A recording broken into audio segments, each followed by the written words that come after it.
Sir అసలు scholarships వస్తాయంటారా? వస్తాయి. ఎలా వస్తాయి సార్? ఎలా అప్లై చేయాలి? మా ఫ్రెండ్స్ ఏమో రావు అంటున్నారు. మమ్మీ ఏమో అప్లై చేయమని చెప్తోంది.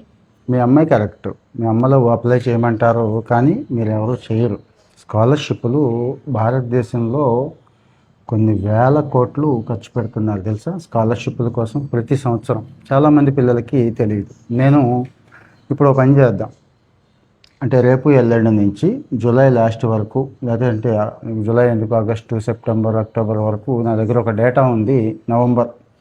నవంబర్ 15th దాకా, అంటే ఈ రోజు నుంచి నవంబర్ 15th దాకా ఏమేమి స్కాలర్షిప్లు ఉన్నాయి అనేది చెప్తాను. అంటే ఇక్కడ 10th క్లాసు ఇంటర్మీడియట్ దగ్గర నుంచి పీజీలు, పిహెచ్డీలు వరకు అన్ని సైన్స్, ఆర్ట్స్, ఇంజనీరింగ్ అందరికీ కూడా కొన్ని స్కాలర్షిప్లు ఉంటాయి. ఆ స్కాలర్షిప్ల గురించి మనం తెలుసుకుందాం ఈ పూర్తి వీడియోలో.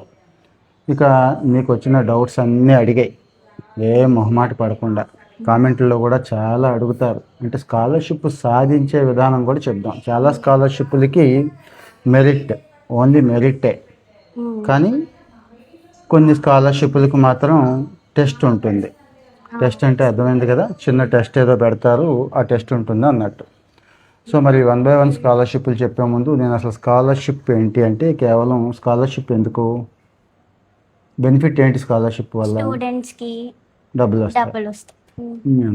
డబ్బులు ఒకటే కాదు, స్కాలర్షిప్ వల్ల ఐఎమ్ సంథింగ్ అని అనిపించదా నీకు?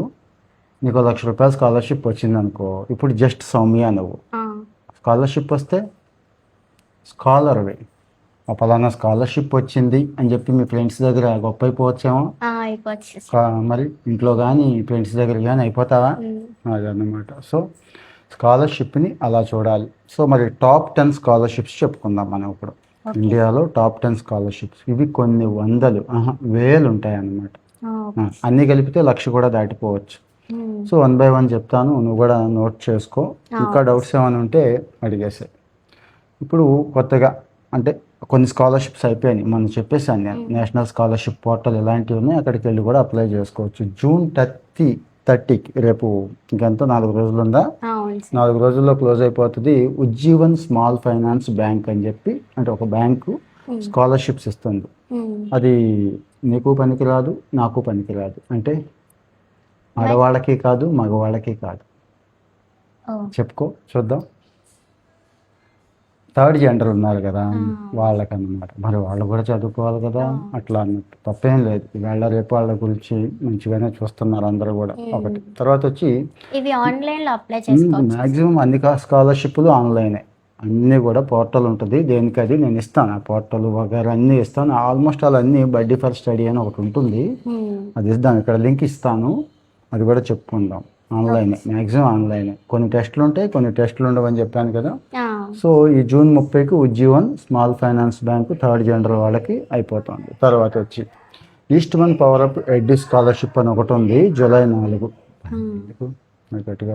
Next IIT India scholarship award అని ఒకటి ఉంది, 2026కి, అంటే జూలై 5కి అది క్లోజ్ అయిపోతుంది. ఐఐటి ఇండియా డీటెయిల్డ్గా వస్తున్నా, మళ్ళీ 1 by 1 చెప్తాను అన్నమాట. తర్వాత వచ్చి ఐడిఎఫ్సి ఫస్ట్ స్కాలర్షిప్ అని ఒకటి ఉంది, ఎంబీఏ వాళ్ళకి, బ్యాంకు కదా, ఎంబీఏ చదివిన వాళ్ళకి వాళ్ళు చేస్తున్నారు. నెక్స్ట్ యూజీ సాట్ స్కాలర్షిప్ అని ఒకటి ఉంది, జూలై 10 అన్నమాట ఇది. తర్వాత భారతీయ ఎయిర్టెల్, చాలా ఫేమస్. ఎయిర్టెల్ ఉంది కదా, మనం ఫోన్ వాడతాం కదా, భారతీయ స్కాలర్షిప్ అంటారు, చాలా ఫేమస్. ఇది చాలా మందికి ఇస్తారు ఇది. తర్వాత central sector scholarship for college and university students అని చెప్పి ఇంకొకటి ఉంది. తర్వాత ప్రైమ్ మినిస్టర్ స్కాలర్షిప్ అని ఒకటి ఉంది, ఇది ఆల్మోస్ట్ అది అక్టోబర్ 31 దాకా అవకాశం ఉందన్నమాట. కొన్ని అయితే ఇంకా అనౌన్స్ చేయలేదు, చేస్తారు. తర్వాత top class education scheme for SC students, especially ఎస్సీలకి స్కాలర్షిప్ ఉంటుంది, ముస్లిం మైనారిటీలకు ఉంటుంది, క్రిస్టియన్ మైనారిటీలకు అలా కూడా ఉంటాయి అన్నమాట. తర్వాత సేజ్ ఐటీ ఇండియా స్కాలర్షిప్ అని ఒకటి ఉంది, ఇది November 15th last date. So నేను మళ్ళీ గుర్తు చేస్తున్న, స్కాలర్షిప్ని కేవలం డబ్బుల్లా చూడకూడదు. స్కాలర్షిప్ అంటే ఐఎమ్ సంథింగ్ అనే కాన్ఫిడెన్స్ పిల్లల్లో ఇస్తుంది కదా, అలాగే. సో మరి డీటెయిల్డ్ ఎపిసోడ్ అనుకున్నాం కదా మనం. ఇక్కడ నెంబర్ 1 వచ్చి ఇందాక చెప్పాం, ఉజ్జీవన్ స్మాల్ ఫైనాన్స్ స్కాలర్షిప్ అని చెప్పుకున్నాం కదా. ఎవరికి ఏంటి అంటే, యూజీలో, పీజీలో ఎన్రోల్ అయిన వాళ్ళు ఉంటారు చూడు, వాళ్ళు అంటే డిగ్రీ, నీలాగా డిగ్రీకి వచ్చిన వాళ్ళు, లేకపోతే డిగ్రీ అయిపోయి పీజీలోకి వెళ్ళిన వాళ్ళు, వీళ్ళకన్నమాట. అయితే ఇక్కడ డిగ్రీలోకి వెళ్ళే ముందు మరి మనం 12వ తరగతి చదువుతాం కదా, అక్కడ మాత్రం మినిమం 35 మార్క్స్ ఉండాలంటున్నారు. 35 మార్క్స్ పాస్ పర్సంటేజ్ కదా. అవును సార్. సో ఇది ఇక్కడ ఎంత ఉండాలి ఫ్యామిలీ ఇన్కమ్ అంటే 10 లక్షల లోపు ఫ్యామిలీ ఇన్కమ్ ఉండాలి అని ఏ చెప్తున్నారు. క్యాస్ట్ అయినా పర్లేదు. అన్ని క్యాస్ట్లకి సమానం. కాకపోతే కొన్ని చోట్ల ప్రిఫరెన్స్ ఎవరికి ఇస్తారంటే అనాథ పిల్లలకి, హ్యాండిక్యాప్డ్ ఉంటారు కదా వాళ్ళకి, కొన్ని చోట్ల ఏమో రూరల్ పీపుల్ ఉంటారు కదా వాళ్ళకి, గవర్నమెంట్ స్కూళ్ళు చదివిన వాళ్ళకి ప్రిఫరెన్స్ ఇస్తారు కొన్ని చోట్ల, అన్ని కాదు. ఇది ఒకటి. రెండోది Eastman power up edu skill అనేది ఒకటి ఉంది చిన్న. Eastman power up edu skill అని ఒకటి ఉంది. వాళ్ళని full time student recognised scholarship అంటున్నారు. ఇది వాళ్ళని B Tech 3rd year, 4th year, M Tech 2nd year, MBA, PGDGM ఉంటాయి కదా, అవును సార్. పాలిటెక్నిక్ డిప్లొమా కూడా చదివిన వాళ్ళకి ఇక్కడ స్కాలర్షిప్ అవకాశం ఉంది. ఎలక్ట్రికల్, ఎలక్ట్రానిక్స్, మెకానికల్ ఇంజనీరింగ్ అంటే ఈస్ట్ మెన్ అనే కంపెనీ దీన్ని స్పాన్సర్ చేస్తుంది అనమాట. 60% మార్క్స్ ఉండాలంటున్నారు. అంటే మినిమం 6 CGPA ఉండాలి. గుర్తుంచుకో, ఇది 10th 11th నుంచి కూడా. మరి యాన్యువల్ ఇన్కమ్ వచ్చి ఇక్కడ 6 లక్షలు పెట్టారు. అంటే ఒక్కొక్కళ్ళు ఒక్కోలా పెడతారు. ఇందాక 10 లక్షలు పెట్టారు, వీళ్ళు 6 లక్షలు పెట్టారు. సో ఇది ఇక్కడ మళ్ళీ వీళ్ళు బ్యూటీ ఏంటంటే కోర్సెరా, ఉడిమి అని తెలుసా నీకు, 2 పోర్టల్స్ ఉంటాయి. పెయిడ్ అండ్ ఫ్రీ కోర్సులు ఉంటాయి. చాలా కోర్సులు ఉంటాయి, స్కిల్ డెవలప్మెంట్ కోర్సులు అందరికీ. సపోజ్ నువ్వు ఫార్మసీ చదువుతున్నావు కదా, ఫార్మసీ రిలేటెడ్ అనలిటిక్స్ ఇలాంటివి ఉంటాయి అనమాట. డేటా అనలిటిక్స్ ఇలాంటివి చేయొచ్చు అక్కడ ఫ్రీగా. అయితే వీళ్ళు ఇక్కడ కొన్ని క్రెడిట్స్ ఇచ్చి, అక్కడ మామూలుగా నువ్వు చేస్తే 5,000-10,000 అవుద్ది, వీళ్ళు ఫ్రీగా ఇస్తాం అంటున్నారు. ఇది ఒకటి. తర్వాత వచ్చి ఐఐటి ఇండియా స్కాలర్షిప్ అవార్డు అని ఒకటి ఉంది. ఇది పూర్తిగా full time undergraduate engineering programme. ఇది AICTE, all India institute of technical education ఉంది కదా, వాళ్ళ ద్వారా యూజీసీ రికగ్నైజ్డ్ ఇన్స్టిట్యూషన్లో చదివిన వాళ్ళందరికీ అవకాశం ఉంది. ఇక్కడ కూడా 6 CGPA అంటున్నారు. ఇక్కడ కూడా తర్వాత ఐడిఎఫ్సి ఫస్ట్ బ్యాంక్ అని ఇందాక చెప్పుకున్నాం. ఎంబీఏ చదివిన వాళ్ళకి, ఎస్పెషల్లీ ఎంబీఏ చదువుతున్న వాళ్ళు ఎవరైతే ఉన్నారో ఫస్ట్ ఇయర్ కానీ సెకండ్ ఇయర్ కానీ ఫుల్ టైమే. మళ్ళీ పార్ట్ టైం ఎంబీఏ చదివిన వాళ్ళకి ఇది అప్లై కాదు. ఇక్కడ కూడా ఓపెన్ ఎంబీఏలకి వాటికి కుదరదు అనమాట. కాలేజీకి వెళ్ళి చదువుతున్న వాళ్ళకి ఇక్కడ కూడా 6 లక్షలు ఇచ్చారు. ఇది కూడా టైం ఉంది. ఇప్పుడు మనం చెప్పుకుంటున్నవన్నీ కూడా టైం ఉన్నాయి.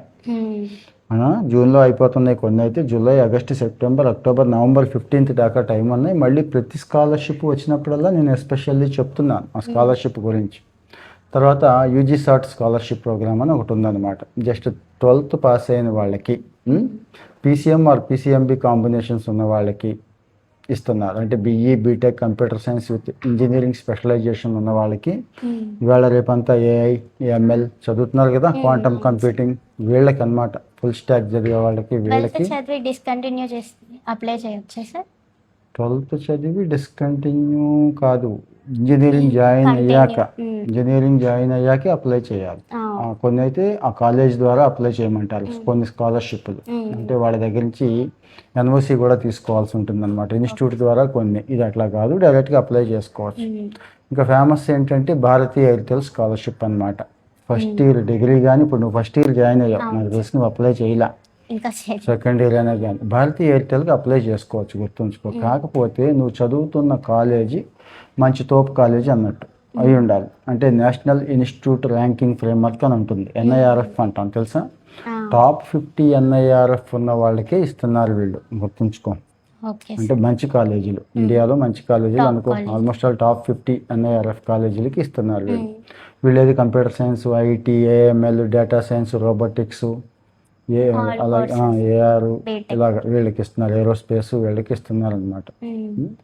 ఇన్కమ్ మాత్రం ఇక్కడ 8 లక్షల లోపు ఉండాలి అని చెప్తున్నారు దీనికి. ఇంకా central sector scheme scholarships for colleges and university students అని ఒకటి ఉంది. ఇది ఇంకా డేట్ అనౌన్స్ చేయాల, మిగిలినవన్నీ అనౌన్స్ చేశారు. ఓకేనా? దీనికి మాత్రం 80%, 80% ఉండాలి. అంటే 8 గ్రేడ్ ఉండాలన్నమాట మీకు. అది 12లో ఇంటర్మీడియట్లో. ఓకేనా? సో మరి డిగ్రీ చదువుతున్న వాళ్ళందరికీ ఇక్కడ ఈ స్కాలర్షిప్ ఇస్తారు. డిఫరెంట్ ఇస్తారు. ఇప్పుడు అమౌంట్లు చెప్పుకోవట్లా మనం ఈ స్కాలర్షిప్లో, నువ్వు అబ్జర్వ్ చేసావో లేదో. ఒక్కొక్కరికి ఒక్కోలాగా, ఒక్కో స్కాలర్షిప్ ఒక్కోలా ఇస్తారు. ఇది కాలేజ్ ఫీజు కట్టుకోవచ్చు, నీ మెటీరియల్ కట్టుకోవచ్చు, ట్యూషన్ ఫీజు కట్టుకోవచ్చు, ఇంకా ఖర్చులు ఉంటాయి కదా, రాను పోను ఖర్చులు, ఇలాంటివి వాటికి కూడా పెట్టుకోవచ్చు అన్నమాట. తర్వాత వచ్చి ఇంకొక ఫేమస్ ఏంటంటే prime minister prime minister scholarship అని ఒకటి ఉందన్నమాట. ఇక్కడ ఇందాక చెప్పాం కదా, తల్లిదండ్రులు చనిపోయిన పిల్లలు, సింగిల్ పేరెంట్ పిల్లలు, డిజేబుల్డ్, రిటైర్డ్, ఇలాగా వీళ్ళు అందులోనే ఎస్పెషల్లీ మళ్ళీ ఇది సెంట్రల్ ఫోర్సెస్ అంటాం అనమాట. సిఆర్పిఎఫ్, సిఏపిఎఫ్, అస్సాం రైఫిల్స్ ఇలా ఉంటాయి అన్నమాట. ఆర్పిఎఫ్, రైల్వేలో పోలీసులను చూస్తావు చూడు, ఆర్పిఎస్ఎఫ్ వీళ్ళకన్నమాట. అంటే ఆఫీసర్ పిల్లలకు కాదు, వాళ్ళ కానిస్టేబుల్స్ ఇలాంటి వాళ్ళు ఉంటారు చూడండి, ఆ కింద పిల్లలకి వీళ్ళు ఇస్తారు. ఇది 12th, డిప్లొమా, గ్రాడ్యుయేషను వీళ్ళందరికీ ఇస్తారనమాట. అంటే ఎనీ డిగ్రీ జాయిన్ అవుతాం కదా, engineering, pharmacy, medicine, BBA, BCA, MBA వీళ్ళందరికీ కూడా ఇక్కడ అవకాశం ఉంది. అందరికీ ఇస్తారు ఇక్కడ ప్రైమ్ మినిస్టర్ స్కాలర్షిప్. అలాగే central sector scholarship for top class education ST students. ST students బాగా మంచి మంచి ఇన్స్టిట్యూట్స్లో చదివే వాళ్ళు ఉంటారు చూడు, ప్రీమియర్ ఇన్స్టిట్యూట్స్, ఐఐటీలు, ఎన్ఐటీలు, ఐఐఎంలు, ఎయిమ్స్, ఎన్ఎల్యూ ఉన్నాయి కదా, ఇక్కడ చదివే వాళ్ళకి ఇస్తారన్నమాట. ఇక్కడ యూజీ ఆర్ పీజీ ఎస్సీలు ఎస్పెషల్లీ 8 లక్షల లోపు ఇక్కడ ఉండాలి. ఇప్పుడు మనం అన్ని టాప్ స్కాలర్షిప్స్ అన్ని చెప్పుకుంటున్నాం మనం. ఇంకా ఫైనల్గా సేజ్ ఐటీ ఇండియా స్కాలర్షిప్ అని ఒకటి ఉంది. ఇవి కాకుండా మళ్ళీ Reliance foundation scholarship, Azeem Premji scholarship ఇవి కూడా ఉన్నాయి. అవి వచ్చినప్పుడు మళ్ళీ నేను చెప్తాను, మనం మాట్లాడుకుందాం డీటెయిల్డ్గా మళ్ళీ మాట్లాడుకుందాం. సో ఇక్కడ ఎనీ అకాడమిక్ డిసిప్లిన్లో చదివిన వాళ్ళకి 15 నుంచి 30 సంవత్సరాలు ఉన్న వాళ్ళకి ఇది ఇస్తాము అంటున్నారు, చూసుకోండి. ఓకేనా? Okay sir. కాకపోతే ఈ Sage AI first professional environment అంటే ఏఐ బాగా ఎవరైతే ఏఐలో కృషి చేస్తున్నారో వాళ్ళు ఒక ఆర్టికల్ ఏఐ మీద రాసి పంపిస్తే, అంటే ఇన్ఫర్మేషన్ టెక్నాలజీ అంతా ఇప్పుడు ఏఐ చుట్టూ తిరుగుతుంది కదా, వాళ్ళకి ఇస్తాం అంటున్నారు. ఇది అంటే ప్రస్తుతానికి మనం చెప్పుకుంటున్న స్కాలర్షిప్లు కొన్ని వివరాలు. ఇంక ఇవి రిలీజ్ అయినప్పుడల్లా మనం ప్రత్యేకంగా చెప్పుకుంటాం. ఇప్పుడు ఎందుకు ఈ వీడియో చేస్తున్నామంటే నీకు చాలా డౌట్స్ ఉన్నాయి, అసలు వస్తాయా అని. ముందు అప్లై చేయాలి. ఇప్పుడు నీకు చెప్పి ఈ స్కాలర్షిప్లో నీకు కనీసం సగం పనికొస్తాయి, సగం అప్లై చేసేయాలి ముందు. ఒకటి మెరిట్ ఉంటే మెరిట్ ఇచ్చేస్తారు, హ్యాపీ. 2 స్మాల్ టెస్ట్ ఉంటుంది, టెస్ట్కి ప్రిపేర్ అవ్వటమే. ఆ టెస్ట్కి మరి ప్రీవియస్ పేపర్లు ఎక్కడ దొరుకుతాయి? ప్రీవియస్ పేపర్లు చూసుకోవాలి కదా, టెస్ట్ ఎలా ఉంటుందని. ఎక్కడ చూసుకుంటావు? గూగుల్ చేయడమే. గూగుల్లో ఉంటాయి, వాళ్ళ పోర్టల్లో ఉంటాయి. ప్రీవియస్ పేపర్ చూసుకొని సిలబస్ గట్టిగా కవర్ చేయడం, 2-3 రివిజన్లు చేసేయడం. వీలైతే మాక్ టెస్టులు కూడా గట్టిగా రాసిస్తే ఇంకా ఈ స్కాలర్షిప్లో 1-2 అయినా చాలు కదా. ఒకటి వస్తే రెండోది కొట్టకూడదని ఏమీ లేదు, గుర్తుంచుకో. కొన్నిటికి పెడతారు ఆ కండిషన్, ఆల్రెడీ ఏదైనా స్కాలర్షిప్ పొందుతున్నట్టయితే మళ్ళీ అప్లై చేయొద్దని. కొన్నిటికి అదేం ఉండదు. సో 2-3 స్కాలర్షిప్లు కొట్టినా నీ ఓపిక, కొట్టచ్చు. మరి ముందైతే అప్లై చేయి, మీ అమ్మ చెప్పినట్టు అప్లై చేసాయి. ఇంకా ఏమైనా డౌట్స్ ఉంటే అవన్నీ కూడా మళ్ళీ షేర్ చేసుకుందాం. ఫాలో అవుతూ ఉండండి. స్కాలర్షిప్ సమాచారం ఎప్పటికప్పుడు అన్నీ ఇచ్చుకుందామండి. Thank you.